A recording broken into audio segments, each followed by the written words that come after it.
Em meio à caminhada do povo de Israel no deserto, chegamos ao momento crucial em que Deus, uma vez tendo pronunciado as 10 palavras ou os 10 mandamentos, há de agora entregar ao povo a cópia escrita daqueles mandamentos que retratam a aliança de Deus com seu povo. Contudo, veremos que o povo ainda não estava literalmente pronto, nem tampouco preparado para de fato assumir um compromisso real e sincero com o Senhor. É sobre esse assunto e outros temas mais que vamos estudar na lição desta semana.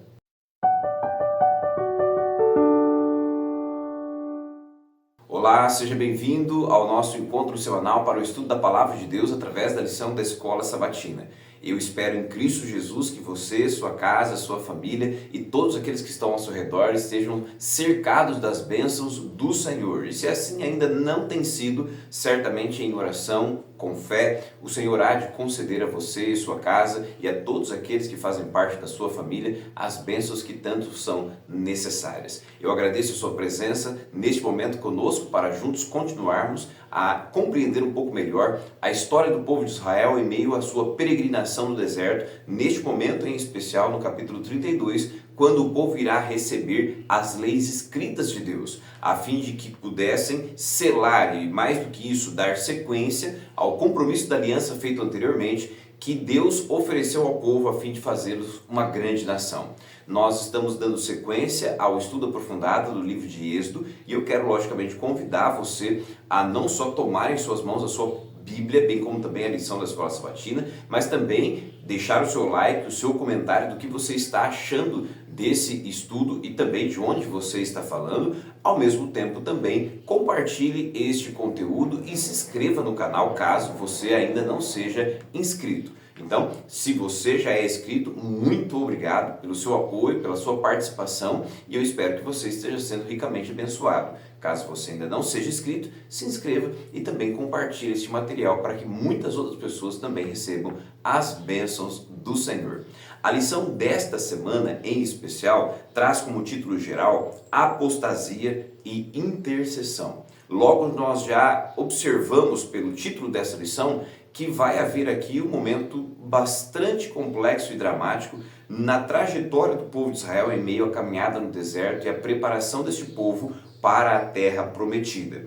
O verso para memorizar desta lição, que é a 11ª lição desse trimestre, se encontra no livro de Êxodo, no capítulo de número 32, no verso 31 e 32. E eu quero convidar você a irmos juntos a Deus em oração para que possamos pedir a sua direção neste momento em que iremos observar e analisar detalhes importantes dentro da história do povo que servirão de base para as nossas decisões também hoje e nos ajudarão certamente a viver a vontade de Deus de acordo com aquilo que de fato Ele nos pede. Logo, neste momento quero convidar você a uma breve oração para que já na sequência vamos então ao texto principal e possamos então analisá-lo de forma especial.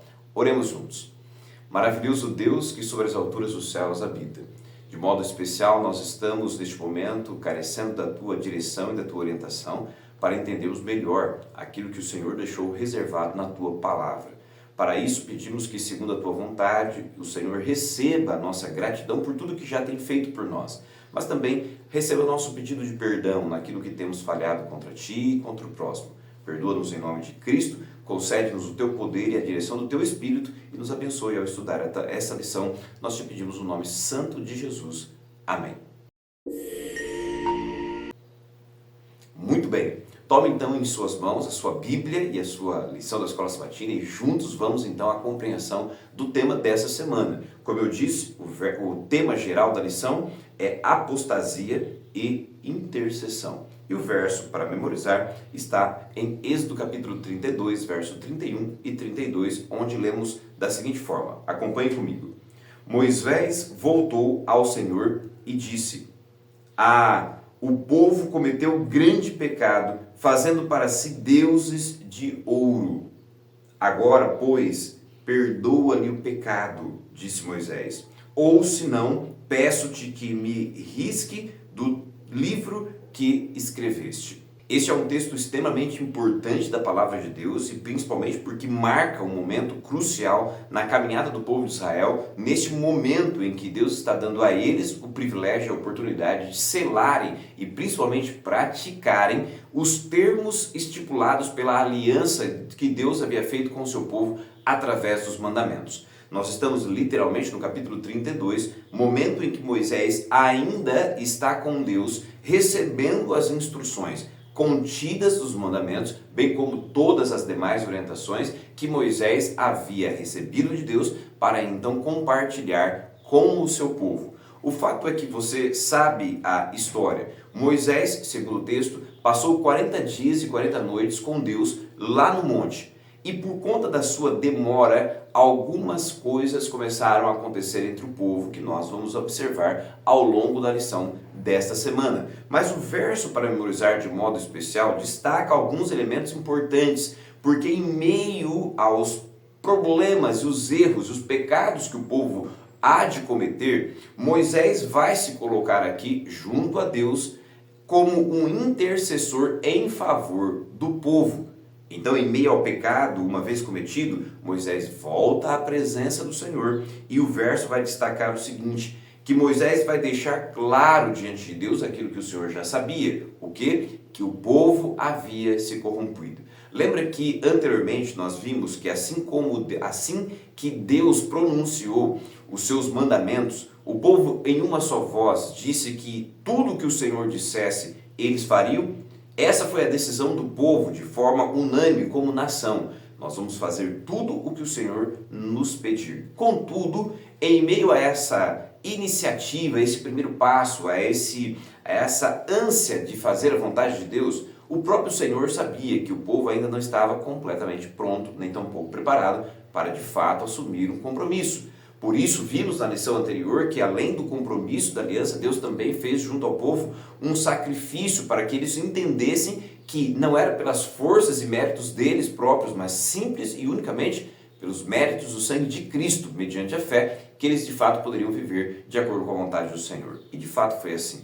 Eles assumiram o compromisso, mas logo em seguida erraram. Moisés então volta a Deus e diz, de fato, o povo cometeu grande pecado. Você há de se lembrar nas lições anteriores que assim que Deus pronunciou os mandamentos no capítulo 20 do livro de Êxodo, já no capítulo 21 Deus deu um reforço dizendo ao povo que eles não deveriam fazer deuses ao lado do Senhor. Lembra disso? Lá nos mandamentos já havia sido dito, não terás outros deuses diante de mim. E no capítulo 21 Deus enfatiza, não façam deuses que estejam ao meu lado. Contudo, no capítulo 32, o povo, pela tardância e pelo momento em que Moisés permaneceu no monte, eles de fato então pecaram contra o Senhor, desobedeceram o mandamento e fizeram sim um ídolo para que os dirigisse, para que os liderasse no caminho do deserto. Assim, pecando, Moisés então agora pede que Deus os perdoe. Perdoe o povo. E se fosse necessário que a própria vida de Moisés fosse então entregue para que o povo pudesse ser perdoado. Moisés não somente busca a presença de Deus a fim de receber o perdão para o povo, mas ele também se inclui entre eles de modo que se Deus porventura fosse destruir o povo, que destruísse também a própria vida de Moisés. Moisés então diz, perdoa-lhe o seu pecado, ou se não, peço-te que me risque então de teu livro, o livro que Deus estava escrevendo. A lição vai adiante e vai trazer para mim e para você alguns detalhes importantes e vai dizer assim, Moisés se ausentou do acampamento de Israel por 40 dias. E o que aconteceu? O povo se afastou de Deus e adorou um ídolo. Depois de tantos sinais e milagres, como eles puderam fazer isso? Essa é uma pergunta bastante interessante, profunda e pessoal, porque diz respeito à minha vida e à sua vida também. É lógico que aqui estamos fazendo uma análise relacionada à história e à trajetória do povo de Israel, mas esta pergunta é tão importante e atemporal que alcança eu e você. Porque da mesma maneira como Deus agiu em favor do povo, realizando sinais, maravilhas e milagres, realizando obras em favor do povo, Deus também hoje age em meu favor e em seu favor também. E na maioria das vezes, Num dia estamos buscando a presença de Deus para rogar dele perdão, misericórdia e principalmente uma bênção especial. E assim como Deus nos atende, no dia seguinte, muitas vezes nos esquecemos daquilo que Deus fez e já estamos novamente caindo em pecado. Parece que nós nos afastamos de Deus tão rápido quanto nos aproximamos dele quando de fato temos um problema. E essa era a realidade do povo de Israel e essa é a nossa realidade hoje também. E a pergunta que fazemos agora: como que o povo pecou, desobedeceu a ordem expressa de Deus num período tão curto, onde Deus, há pouco tempo antes, estava fazendo milagres e realizando obras especiais em favor do povo? É isso que nós vamos precisar entender ao longo desta lição. Pois na lição de domingo, a lição diz assim: liderança fracassada. E a lição destaca o seguinte: o líder humano estava ausente, Moisés. As pessoas ficaram então totalmente desorientadas. Queriam ter alguém visível que os guiasse, semelhante aos deuses que tinham visto durante a vida de idolatria no Egito. Entenda um detalhe importante: o povo de Deus estavam todos ali unidos, mas eles tinham a pessoa de Moisés, ou na pessoa de Moisés, o seu líder principal. É lógico que Deus estava junto deles, guiando-os durante o dia e também os protegendo durante a noite, mas a figura visível de Moisés era algo muito importante para eles. Quando Moisés se ausentou, ainda que foi por um bom motivo, para estar junto de Deus durante 40 dias e noite, o povo rapidamente perdeu a referência da liderança humana e buscaram na ausência da liderança humana outro Deus. Você consegue entender? Na ausência de um líder humano que estivesse à frente do povo, eles preferiram também abandonar o próprio Deus. Uma vez que eles deveriam entender que, embora Moisés não estivesse presente, como em algum momento ocorreria, Deus estava ali com eles, Deus estava junto deles, a nuvem que os acompanhava durante o dia, bem como a tocha de fogo à noite e as diversas manifestações de provisão e cuidado de Deus faziam-os entender que Deus estava com eles. Mas pela ausência do líder, eles então buscaram outro Deus. A lição vai adiante, vai dizer assim: Arão não estava à altura da situação. Ele falhou em aproveitar o momento e fazer o que era correto. Em vez de confiar no Senhor, cede à pressão maior. O povo exigiu o inimaginável. O quê? Levante-se, faça para nós deuses que vão adiante de nós, conforme está em Êxodo capítulo 32, verso 1. Observe o detalhe importante aqui. Eu e você sabemos que a humanidade, infelizmente, inclina-se para o pecado, para a desobediência. Contudo, neste momento em especial, como em todos os momentos, há necessidade de que haja líderes que chamem o povo de volta ao caminho do Senhor. E esse era o papel e a função de Arão neste momento. Além de ser o sacerdote do povo, ele era líder juntamente com Moisés. Mas na ausência de Moisés, o povo então foi até Arão, e Arão sucumbiu ao pedido do povo e à pressão da maioria. Algo que eu e você precisamos estar atentos e não podemos de modo nenhum permitir que ocorra.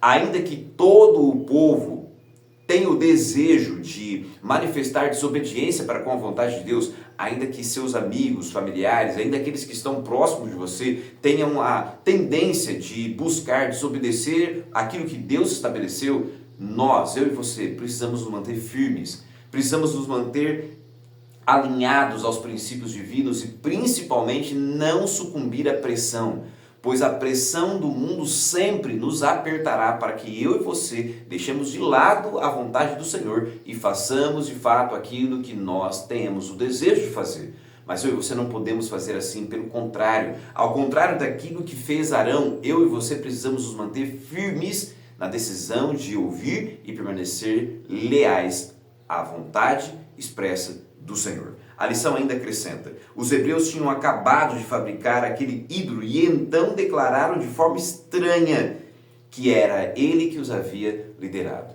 Note a rapidez com que o povo se esqueceu de quem era Deus e do que Deus havia feito por eles. Eles atribuíram àquele ídolo, obra de mãos humanas, o que Deus havia feito por eles. E esse é um pecado grave que eu e você muitas vezes podemos cometer. Atribuir a outros aquilo que Deus tem feito por nós, ou atribuir a nós mesmos aquilo que Deus tem feito por nós. Aquilo que é obra divina é única e exclusivamente atributo e responsabilidade de Deus. Eu e você não podemos atribuir a coisas, nem tampouco a pessoas, nem tampouco a nós mesmos, aquilo que só o Senhor tem feito por nós. Esse é um perigo que nós muitas vezes corremos. A lição então acrescenta ainda o seguinte: uma ocasião tão crítica como exigia um homem então de firmeza, decisão e coragem inflexível. Um homem que considerasse a honra de Deus mais importante do que o favor popular. Assim como ocorreu no tempo em que Arão esteve junto ao povo nesse episódio, ocorre também hoje. Da mesma maneira, hoje Deus espera que eu e você sejamos pessoas que possamos honrar o nome dEle, obedecendo à vontade dEle e fazendo aquilo que Ele espera que nós façamos. Não aquilo que está dentro do nosso coração, da nossa mente, não aquilo que é o nosso desejo, nem tampouco aquilo que é o desejo dos que estão ao nosso redor. Deus necessita que eu e você sejamos firmes em nossa decisão de fazer única e exclusivamente a vontade dEle. A lição vai ainda adiante, na parte de segunda-feira, vai destacar a idolatria e o mal. E a lição aponta o seguinte: o bezerro de ouro se assemelhava ao deus touro egípcio chamado Apis, ou à deusa vaca Hathor. Ambos deuses presentes dentro da cultura e da religião egípcia. A lição ainda acrescenta: em vez de adorar o Criador, eles adoraram a sua própria criação, que não podia ver, ouvir, falar, cheirar, proteger, amar ou liderar. Quando você vai ao texto bíblico, em especial a Salmo, capítulo 115, verso 4 ao verso de número 8, ou Salmo 135, verso 15 a 18, ou ainda a Isaías, capítulo 44, verso 9 e 10, a palavra de Deus vai deixar bem claro algo específico: a loucura da idolatria. Eu não sei se você já parou para pensar, mas a idolatria nada mais é do que a manifestação física, a manifestação material daquilo que está dentro do coração do próprio homem. Pois é o homem quem idealiza a divindade. É ele que toma a matéria criada, seja madeira, o barro, o metal, e faz com que aquilo se torne um Deus. Uma vez moldado o Deus de acordo com a sua própria visão, o próprio ser humano atribui a esse Deus desejos, atribui a esse Deus autoridade e atribui a esse Deus ordens que ele vai obedecer. Em outras palavras, é o próprio homem que cria, é o próprio homem que idealiza e é o próprio homem que governa a sua vida. Pois eu e você sabemos que, seja a madeira, a pedra ou o metal, eles não podem de maneira nenhuma servir a nossa vida, em especial como deuses, como líderes. Por quê? Porque não há vida nesses deuses, não há vida nessas imagens. E não havendo vida, eles não podem comunicar vida.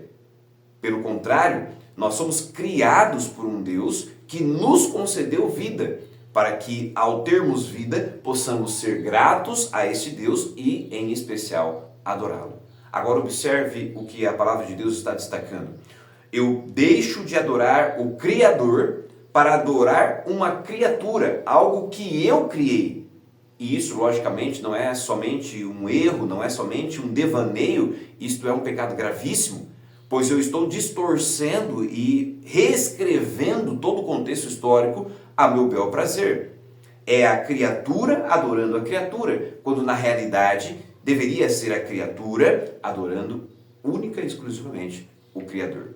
A lição ainda vai acrescentar: a ordem da criação foi então invertida. Em vez de reconhecer quem tinha sido criados à imagem de Deus, eles fizeram um Deus, nem sequer a sua própria imagem, o que já seria um erro extremamente complexo, mas a imagem de um animal. Você consegue entender isso? O Senhor Deus nos criou a sua própria imagem. E nós muitas vezes damos as costas ao Criador de todas as coisas, aquele que nos deu vida, para que eu e você, com nossas próprias mãos, possamos criar um Deus que nem tampouco muitas vezes segue a nossa própria imagem. Pelo contrário, como foi aqui com o povo de Israel, eles criaram um Deus que era a imagem de um animal, totalmente desconectado, totalmente afastado da realidade de quem é de fato o Deus Criador de todas as coisas. Contudo, a lição ainda destaca algo extremamente importante. A idolatria nega o entendimento teológico de que Deus é Deus e ser humano é ser humano. A idolatria apaga a distinção que existe entre Deus e a humanidade. E mais, rompe a conexão com o nosso Criador. Os seres humanos são especialistas em fabricar seus próprios ídolos. Eles criam seus próprios deuses, o que já é ruim o suficiente, mas depois vão e servem a esses deuses. É por isso que a Bíblia trata a idolatria como uma loucura. Você cria algo e você passa a servir, passa a viver para aquilo que você mesmo criou. Em última instância e em suma, na verdade você está seguindo a si próprio. Você está deixando de seguir a vontade de Deus, você está deixando de adorar a Deus para adorar algo que você fez, algo que você atribui poderes, algo que você vai obedecer. Em última instância, você está obedecendo a si próprio, abandonando os caminhos de Deus e se lançando de forma direta e completa nas mãos do inimigo do Senhor. Mas a lição vai adiante e ainda vai acrescentar na parte de terça-feira, corrompidos pela idolatria. Se a idolatria em si mesmo já não gerasse afastamento de Deus, negação da divindade, além disso, ela leva à corrupção humana. E a lição vai destacar assim: ao se voltarem para um ídolo, os israelitas estavam no processo de se divorciarem do verdadeiro Deus. Entenda um detalhe importante. No contexto do capítulo 32, além do povo desobedecer à vontade de Deus e edificar para si próprio um Deus, eles não somente se voltaram para esse Deus, dando as costas para Deus, mas eles principalmente, e além disso, eles começaram a se corromper. À medida que eles se alinhavam aos interesses da idolatria, mais se afastavam de Deus e mais se degradavam. O povo não simplesmente pecou, mas eles se lançaram num contexto de idolatria, profanação e pecado. A lição ainda acrescenta: segundo Ezequiel, a idolatria está no âmago da ruína do povo de Deus, e a partir daí surgem os outros pecados. Ezequiel capítulo 8 vai destacar isso, bem como o capítulo 20, verso 1 a 44, assim como também o capítulo 22, verso 1 a 12. O princípio ou a porta que abre caminho para os demais erros e pecados do povo sempre foi a idolatria, a negação do verdadeiro Deus e a inclinação para aquilo que eu e você desejamos. A lição ainda há de acrescentar: ídolo é o que colocamos no lugar de Deus. Se porventura você tinha alguma dúvida em sua mente do que seria algo que você possa estar idolatrando, a lição responde: ídolo é aquilo que colocamos no lugar de Deus. E mesmo sabendo que não é certo, ainda assim o adoramos repetidamente. O ídolo captura nossa imaginação, afeição, tempo, mente e mais do que Deus. Você consegue entender? O ídolo é tudo aquilo que chama a sua atenção e prende você de modo que você deixa de ouvir e adorar a Deus, servindo e obedecendo a sua vontade, e passa então a render, inclinar completamente a sua vida àquilo que agora está ocupando de forma maior o seu tempo, a sua mente, as suas afeições, as suas energias e principalmente a sua adoração e serviço. Essa é a explicação clara e direta sobre aquilo que hoje eu e você colocamos diante de nós como idolatria. A lição ainda acrescenta: nós nos tornamos aquilo que contemplamos e não seremos melhores do que o Deus ao qual servimos e adoramos. Entenda isso com muito cuidado e carinho. Você nunca será melhor nem maior do que o Deus que você adora. Em outras palavras, ou ao contrário disso, Jesus te chama a ser semelhante a Ele. Você consegue entender isso? Nós temos à nossa disposição um Deus que nos chama a buscar viver uma vida que há de nos levar a ser semelhantes a Cristo Jesus.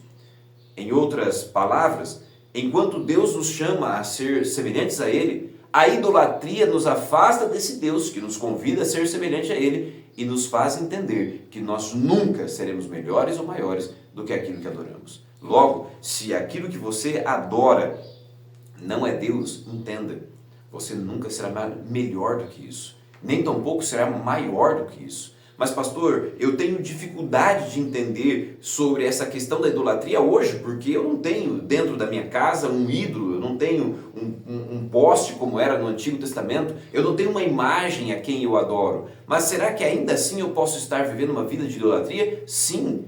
Acabamos de dizer que tudo aquilo que toma o seu tempo, a sua atenção, preenche a sua mente, tudo aquilo que você entrega à sua vida em busca ou em prol de se assemelhar, de se tornar semelhante ou de viver aquela realidade, que não seja o Deus Todo-Poderoso, Criador do céu e da terra, isto é idolatria. Pois eu e você precisamos entender que uma vez que fomos criados por Deus, não só a nossa vida, mas principalmente a nossa atenção, o nosso tempo, o nosso carinho, a nossa apreciação, o nosso amor deve ser dedicado único e exclusivamente a esse Deus. Se isso não tem ocorrido, de fato eu tenho colocado outras coisas, pessoas e objetos como ídolos em minha vida. Se você vai, por exemplo, ao Antigo Testamento, capítulo 6 do livro de Deuteronômio, a palavra de Deus é clara no verso de número 4 em diante, dizendo que eu e você devemos amar a Deus de toda a nossa mente, de todo o nosso coração e com toda a nossa força e alma.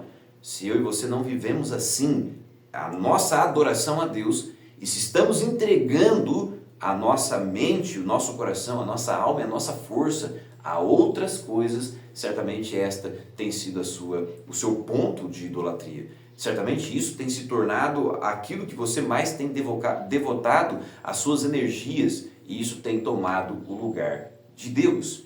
Eu e você precisamos desesperadamente entender este ponto, pois podemos estar em pecado, achando que de fato estamos vivendo de acordo com a vontade do Senhor. A lição ainda acrescenta o seguinte: a idolatria é eternamente perigosa, porque transforma a nossa personalidade, maneira de pensar, afeições e principalmente a nossa vida social. Uma vez que é entre a nossa adoração ao Senhor que Ele nos transforma, à medida que eu deixo o foco da presença de Deus e coloco minha atenção em outras coisas, certamente a minha vida completa será transformada por isso, e você sabe bem disso.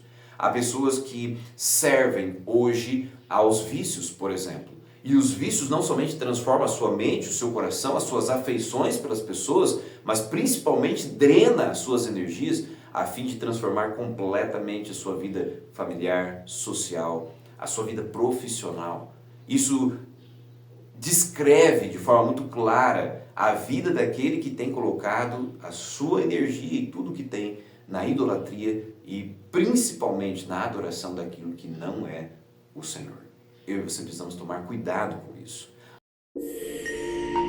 A lição vai adiante e na parte de quarta-feira vai destacar a justa ira de Deus, pois Deus já havia deixado claro anteriormente que não deveria ser feito ídolos para a adoração. Uma vez que o povo desobedeceu a ordem divina, Deus então agora deverá aplicar as penalidades. A lição vai dizer assim: enquanto Moisés estava no Monte Sinai, Deus disse que destruiria os rebeldes e faria dos descendentes de Moisés uma grande nação.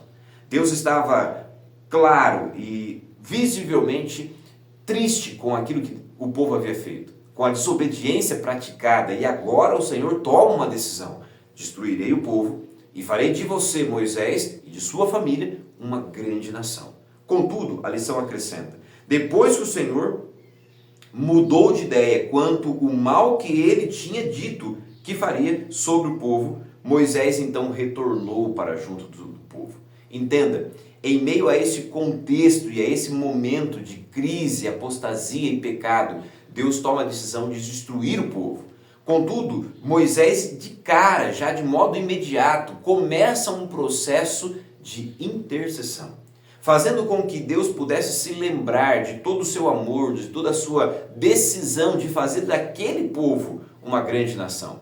Uma vez que Deus então volta atrás na decisão de não destruir todo o povo, Moisés agora tem a responsabilidade de descer o monte com as tábuas dos mandamentos nas mãos e ver pessoalmente o que havia acontecido com o povo. E a lição vai ainda adiante e vai destacar assim: Moisés ficou muito irado, arremessou as tábuas de pedra das mãos e as quebrou ao pé do monte. Êxodo capítulo 32, verso 19. Quebrar as tábuas que continham o decálogo, os 10 mandamentos, era um sinal externo da violação de seu conteúdo. Note, o ato de Moisés quebrar as tábuas dos 10 mandamentos, o ato de Moisés quebrar os termos da aliança de forma literal e presencial junto ao povo, era uma maneira drástica de fazer o povo entender que eles já haviam quebrado o compromisso com Deus. Moisés não está ali realizando a quebra da aliança. Pelo contrário, ao irem até Arão e solicitarem que o líder fizesse para eles um Deus, eles quebraram a aliança. Agora Moisés desce do monte com as tábuas, os 10 mandamentos nas mãos, e então os quebra ao pé do monte, a fim de que o povo entendesse que eles já haviam rompido com o relacionamento com o Senhor. A palavra de Deus destaca algo muito interessante. Assim como Deus irou contra o povo, mas voltou atrás, Moisés também, ao ver a promiscuidade e a situação em que o povo se encontrava, ele também ficou muito irado.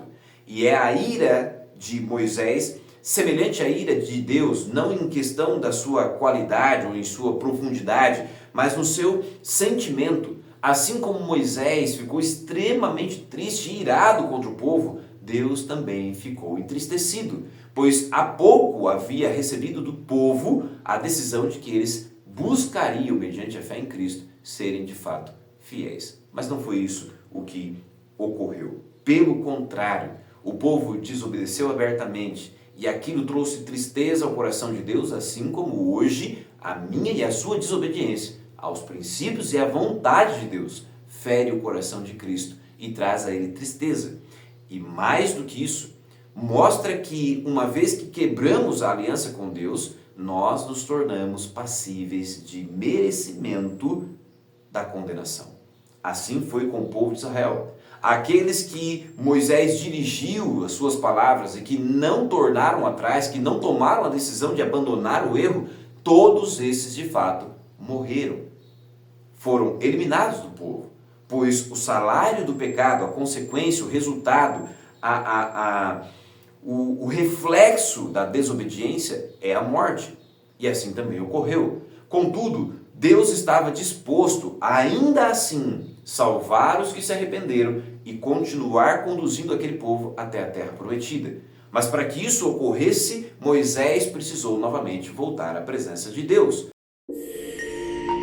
A lição vai adiante e na parte de quinta-feira agora vai falar sobre a intercessão.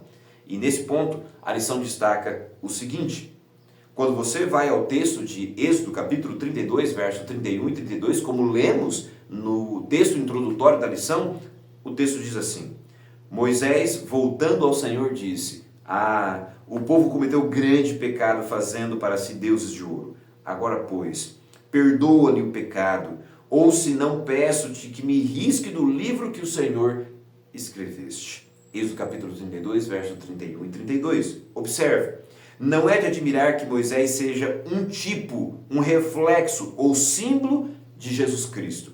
Por causa de sua oração intercessória pelos pecadores e sua disposição de oferecer a sua vida por eles, ele refletiu o que Jesus Cristo faria em tempos futuros. Na cruz do Calvário, enquanto Jesus esteve nesse mundo, Jesus foi a realidade daquilo que Moisés foi um tipo, um exemplo e uma sombra. Moisés sabia que mesmo aqueles que haviam se arrependido precisavam da intercessão. Eles precisavam de que alguém fosse à presença de Deus e oferecesse ao Senhor a oportunidade de não somente perdoar, mas principalmente de corrigir, alterar e mudar o coração e a mente daquele povo.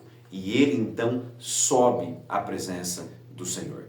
Este movimento de subir à presença de Deus não caracteriza ou não representa ou não descreve simplesmente a ação humana de Moisés de se dirigir à presença de Deus para buscar dele o perdão para o povo. Mais do que isso, Moisés foi ali se oferecer a Deus, se oferecer entre aquele povo pecador, como uma oferta de intercessão, a fim de que Deus, por meio da fé e principalmente do arrependimento de cada um deles, pudesse mais uma vez oferecer ao povo uma segunda chance, a oportunidade de retomar a caminhada e principalmente reaver os compromissos listados nos termos da aliança com Deus. A lição ainda acrescenta.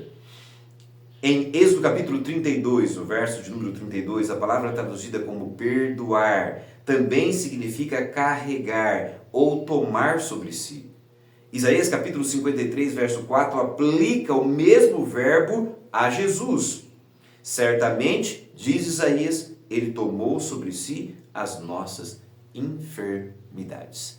Assim como Moisés sobe à presença de Deus e pede que o Senhor conceda ao povo perdão, Moisés, em outras palavras, está dizendo a Deus o seguinte: carregue esse povo, tome-o em suas mãos e, mais do que isso, carregue também sobre si os seus erros, os seus pecados, as suas falhas. O mesmo que Jesus faz em meu favor e em seu favor.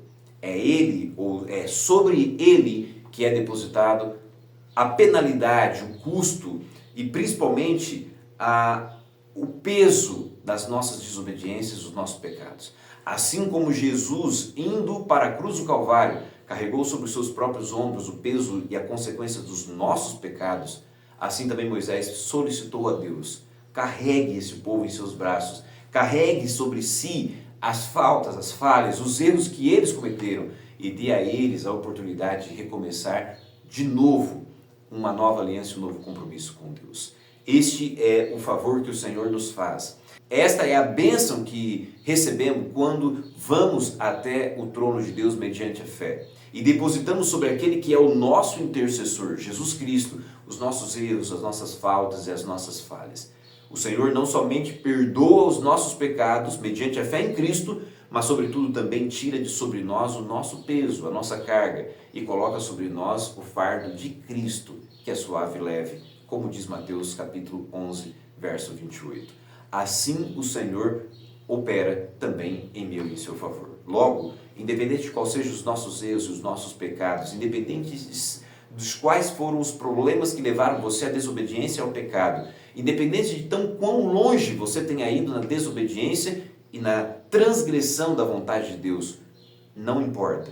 Vá a Cristo com fé, entregue a Ele a sua vida e Ele, como nosso único e superior intercessor, fará por mim e por você a operação do milagre do perdão. E eu e você não somente seremos perdoados dos nossos pecados, mas receberemos de Deus a oportunidade de receber poder e principalmente a chance de nos colocar em pé e continuar nesta caminhada que nos levará à Canaã celestial. Que Deus abençoe a sua casa, a sua vida e a sua família de modo especial.